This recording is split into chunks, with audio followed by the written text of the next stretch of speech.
बुराड़ी में अवैध कॉलोनियों का खेल, बयान से हकीकत तक अधिकारी बने मुखदर्शक। ये कॉलोनाइजर नहीं राक्षस है।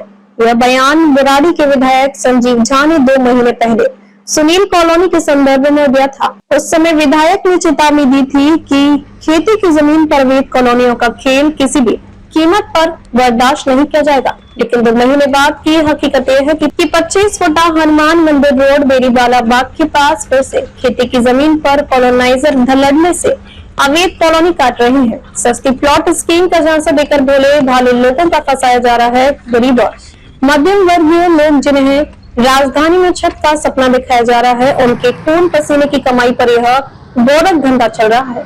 हैरानी की बात यह है कि यह सब बुराड़ी एसडीएम ऑफिस से कुछ ही कदमों की दूरी पर हो रहा है। सवाल ये उठता है कि जब जमीन पर खुलेआम प्लॉटिंग हो रही है तो प्रशासन की आंखों पर पट्टी क्यों बंधी है? सच्चाई ये है कि एसडीएम ऑफिस और डीडीए के अधिकारियों की मिलीभगत के बिना इस तरह का खेल नामुमकिन है।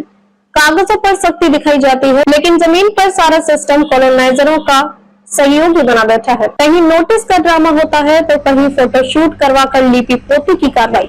लेकिन बुलडोजर की सुई कभी उन बड़े प्लॉट काटने वालों तक नहीं पहुंची जो रात के अंधेरे में पूरी कॉलोनी बसा डालते हैं। सूत्रों का कहना है कि यह पूरा खेल रिश्वतखोरी पर टिका है। कॉलोनाइजर मोटी रकम देकर अधिकारियों को राम राम कराते हैं और फिर खेती की जमीन पर प्लॉटिंग शुरू कर देते हैं। इसके बाद गरीब लोग अपने सपनों का घर बनाने के लिए प्लॉट खरीद लेते हैं, लेकिन असली मार तो उन पर पड़ती है जब अचानक प्रशासन बुलडोजर लेकर पहुंचता है और कहता है यह जमीन अवैध है। एसडीएम बुराड़ी और डीडीए की खास आदत बन चुकी है।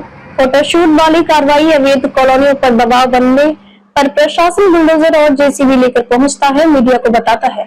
2-4 दीवारें तोड़ी जाती हैं, फिर फोटो खिंचवा कर लौट जाता है। यह ड्रामा महज दिखावा होता है जिससे यह संदेश दिया जा सके कि सरकार काम कर रही है, लेकिन असल में जमीनी स्तर पर कॉलोनाइजरों का धंधा और तेज होता जा रहा है। जिन अधिकारियों का काम अवैध कॉलोनियों पर रोक लगाना है, वही चुप्पी साधे बैठे हैं। जमीन पर हर रोज प्लॉट बिक रहे हैं, रजिस्ट्री और एग्रीमेंट हो रहे हैं, लेकिन प्रशासन का पूरा तंत्र नजर फेर कर खड़ा है।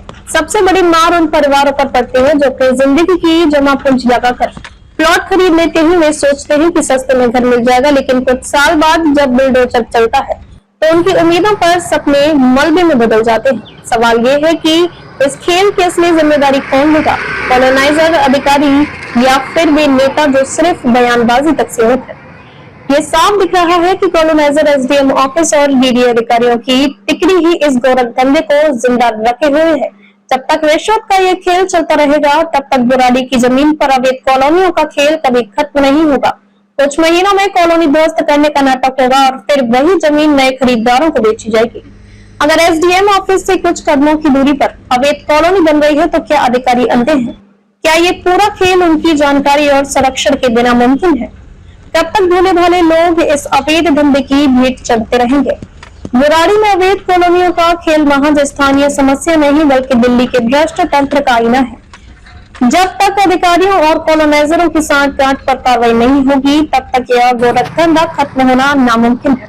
वक्त आ गया है कि सिर्फ बयानबाजी और फोटोशूट वाली कार्रवाई से आगे बढ़कर कड़ी और वास्तविक शक्ति दिखाई जाए, वरना सुनील कॉलोनी जैसे नाम बदलते रहेंगे, लेकिन गरीबों के सपने हमेशा मिट्टी में मिलते रहेंगे।